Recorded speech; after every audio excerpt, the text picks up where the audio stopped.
Well, the hits just keep on coming. Donald Trump left an otherwise serene-looking G7 summit in Canada a day early, apparently headed straight for the Situation Room. Meanwhile, the USS Nimitz and its strike group received orders to depart from the Western Pacific and head immediately to the Persian Gulf. Meanwhile, again, perhaps you heard that Israel is in the middle of a massive aerial war against Iran. If you will allow me to do some basic military addition, it certainly seems as if the United States is preparing to intervene in the conflict. So, today, I want to do 3 things. First, let's go through what exactly the United States could be planning here. Second, we need to weigh the possibility that this is one big elaborate bluff from the United States. And third, I want to document the, call it 3D chess that Israel may have played to get Trump into this situation. Oh, and with that, we should also discuss the risks to the United States if it gets involved. But let's start with a basic point about timing. The Nimitz was sitting over near the Strait of Malacca at the time of receiving its redeployment orders. Funny enough, I pulled this video from the DoD archives. The caption reads, May 25th, 2025. Nimitz is underway in the 7th Fleet area of operations on a scheduled deployment, demonstrating the U.S. Navy's unwavering commitment to a free and open Indo-Pacific. Well, I guess that is no longer the priority. However, the Nimitz still has about a 3,500-mile journey over to the Persian Gulf. Now, the Nimitz can travel around 35 miles per hour, with perhaps a faster classified speed as is necessary. But there are also other concerns like weather, mechanical issues, and training exercises that may slow things down. Putting everything together, even with its extremely powerful nuclear engines, that would mean the Nimitz will not arrive in the Persian Gulf until this weekend. And, coincidentally, right before the NATO Heads of State Summit at The Hague.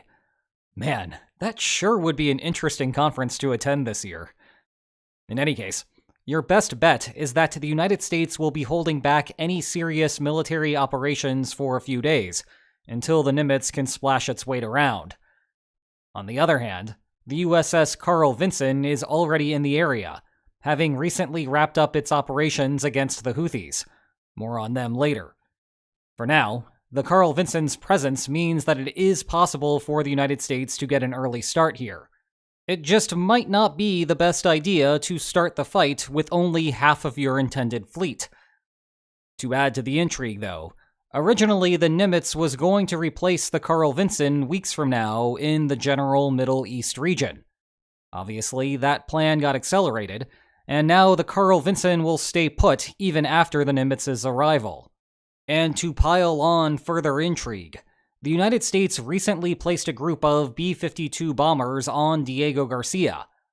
Aside from being a beautiful place to get some deadlifts in, Diego Garcia is also a surprisingly appropriate distance from which to strike Iran. Plus, there is a surge of mid-air refueling tanker planes headed to Europe, which could also help with the logistics. What is not in the cards here, though, is a traditional ground invasion, at least not anytime soon. Could that happen eventually? Yeah, sure. But one does not simply invade a Gulf region country. For those of us who remember either of the wars with Iraq, preparing for an invasion like that would take months of moving around material to prepare for the actual assault. You could still get special operations forces with brief stints of boots on the ground, but that is all the Ayatollah has to worry about for the moment. Of course, caring about the logistics of a deployment presupposes that the United States actually intends to follow through. Let's address that point now. It seems that a lot of what I'm hearing in this regard is hyperbolic, going in both directions. One side says that you do not redeploy aircraft carriers unless you plan to do something. You do not surge mid-air refueling tankers to Europe unless you plan to do something. You do not move bombers to Diego Garcia unless you plan to do something. You do not tell everyone in Tehran that they should evacuate the city unless you plan to do something. You do not announce that you know where the so-called supreme leader is hiding unless you plan to do something. You do not demand unconditional surrender unless you plan to do something. You do not abandon a critical summit of the world's most powerful economies unless, and say it with me this time, you plan to do something. Or maybe Trump really did not want to be the third wheel at this bar. I do not know. Lest we forget, Trump does not drink alcohol. Regardless, a good portion of that evidence should be filed under not listening to what leaders say. On the other hand, at least with the Nimitz's redeployment and the G7 summit, there are some costly signals of U.S. intent here that Trump would not pay if he were completely indifferent to the situation. But let's not forget that we are watching the players making moves in the shadow of a broader coercive bargaining environment. That leaves open the door to nothing actually happening, because Iran backs down and makes substantial concessions to stop the escalation ladder from going any higher. It also opens up the possibility that Iran will call what it perceives to be a bluff from the United States, and the United States ultimately backs down. Calling that perceived bluff seems to be the direction that we are heading. We'll have to wait on the backing down part. And that provides a good pivot to the opposite hyperbolic narrative that I'm hearing about this. That obviously Trump will not do anything because he always chickens out. I think some of that thought process is poisoned by his tariff negotiations, when that is often, but not always, the case. Put that together with how Trump's recursive threats to Russia always end up cycling over to the next period, and you are starting to see a pattern. The trouble with that thinking is that it is conflating one issue area that Trump does not care much about and wants Europe to handle, that would be Ukraine, with a second issue area that Trump has consistently been more hawkish on, that would be Iran. Sure, Trump campaigned on the notion that he would keep the United States out of wars, but let's keep in mind that Iran was wrapped up in a murder-for-hire plot during Trump's inter-office period. Although that obviously failed, one imagines that Trump has not forgotten about it.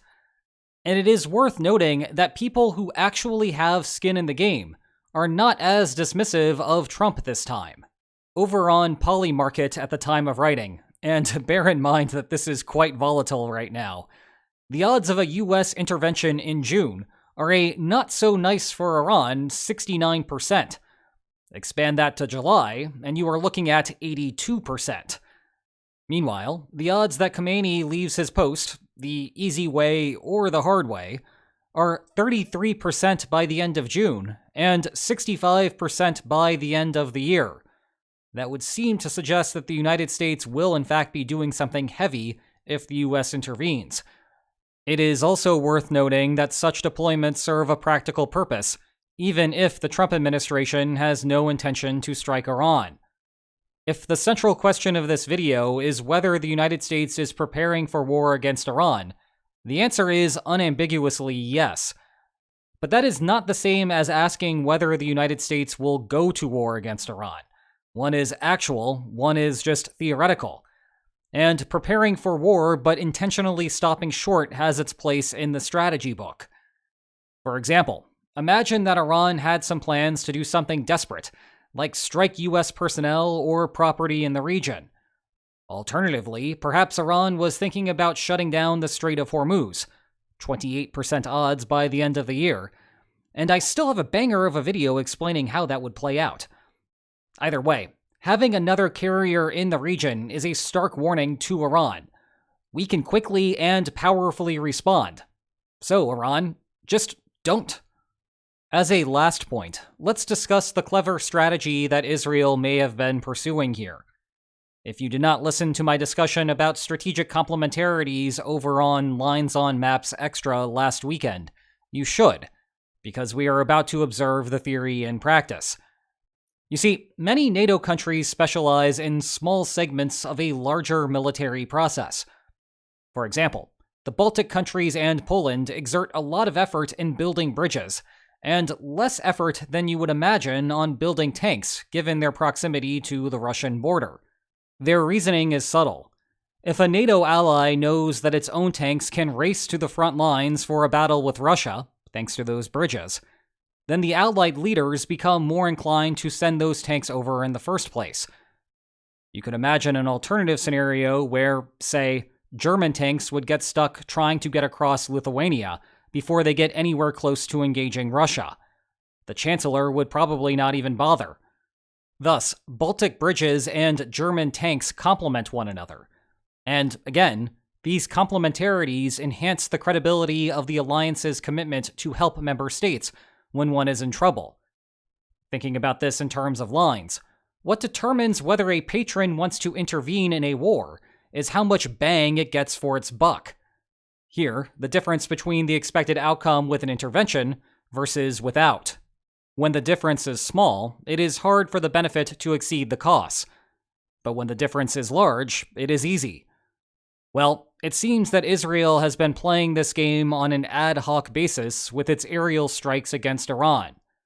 Israel bore most of the risk in the war by initiating the aerial assault, disabling the vast majority of Iran's air defenses, and dealing a substantial blow to Iran's above-ground nuclear installations. What Israel cannot do on its own, however, is execute a clean strike against Iran's below-ground nuclear facilities. For example, the Fordow enrichment plant built under this large mountain. In contrast, the United States has the bunker-busting bombs that could. In other words, Israel has made the marginal benefit of a U.S. intervention very large. Just a little bit of effort from the United States might deal a crippling blow to Iran's nuclear program. This is an interesting situation for a coalition partner to be in. What you are watching right now is Netanyahu's visit to Washington back in February. Reporting from inside the White House indicates that Netanyahu laid out Israel's plan to strike Iran's nuclear program, hoping that the United States would join. Trump seemed disinterested, believing it was not worth the risk, even with the personal motivation of getting revenge for the assassination plot. Now, a common problem in any alliance or alliance-adjacent relationship is known as entrapment. It is when a protege state initiates a conflict, and its patron state has little recourse but to join the fight, despite wishing that the whole thing had never happened. I am showing you NATO stock footage here because half of what the alliance does is try to figure out solutions to that entrapment problem. The thing is, though, entrapment is usually thought of as an insurance effect. You take more risks because you are insulated from the consequences thanks to the alliance partner. Indeed, in the event of a disaster, the alliance patron will bail you out. Back to Israel.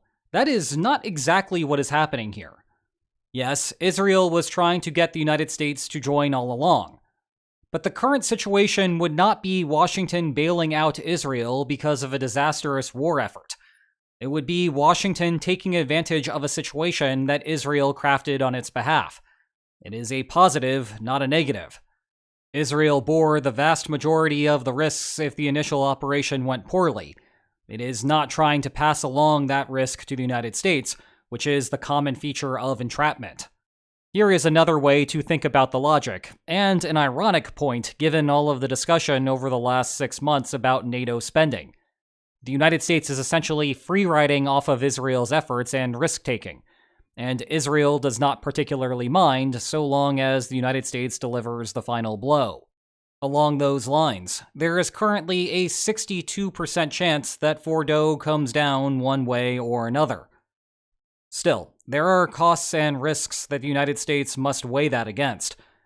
Just because Israel has set up a situation with great marginal benefit to the United States does not imply that the benefit still exceeds those costs and risks. Focusing just on the politics of this as a starting point, for the moment, it is not a popular policy within the United States. YouGov polling conducted after Israel began the aerial war showed just 16% of Americans supporting U.S. involvement, compared to 60% against. Side note, it is even unpopular among Republicans, with still only 24% support there. This may be the ultimate test of how influential Donald Trump's bully pulpit is. Will Republicans suddenly start supporting a war just because Trump said that it is an America First policy? Meanwhile, the U.S. campaign against the Houthis ended without a decisive victory, just a promise from the Houthis to not bother American vessels in the region. Well, they could go back to targeting all ships there, which would require a much larger US presence to counter. There is also the non-nuclear nuclear option in the aforementioned shutting down of the Strait of Hormuz. Long run, there ought to be concerns about short-range drones Trojan horsed into the United States. Hey, remember when Ukraine did that to Russia 2.5 months ago? What's that? You're telling me it's only been 2.5 weeks? Yikes. Well, if you are watching this from the future, where it actually has been 2.5 months, it is good to know that the world still exists. For us in the meantime, I was working on the danger of shipping containers to the United States before Israel's aerial war began, and I think I will eventually get back to that. Suffice it to say that the risk to the United States is significant, even if it may take Iran a little bit of time to work out the logistics of such an attack. But the Trump administration has a middle ground option. You could give Israel the bunker busters and have a proxy air force execute the mission on behalf of the United States. That way, the United States still holds back some cards, namely a direct intervention, to deter Iran from taking any of those actions, be it shutting down Hormuz, drones, or otherwise. The tricky thing here is that one does not just hand over bunker-busting bombs and expect there to not be interoperability problems. Then again, it is fully possible that such issues were resolved quietly a long time ago, and Israel is fully ready to go. Meanwhile, all that we are seeing from the United States could just be a song and dance to get an American deterrent in the region without raising any further suspicions. It seems like the chaos never ends. Evidently, nor does the need to produce new videos. But please keep posting your questions in the comments below. Eventually, I swear I will answer them over on Lines on Maps Extra. And if you enjoyed today's video, please like, share, and subscribe, and I will see you next time. Take care.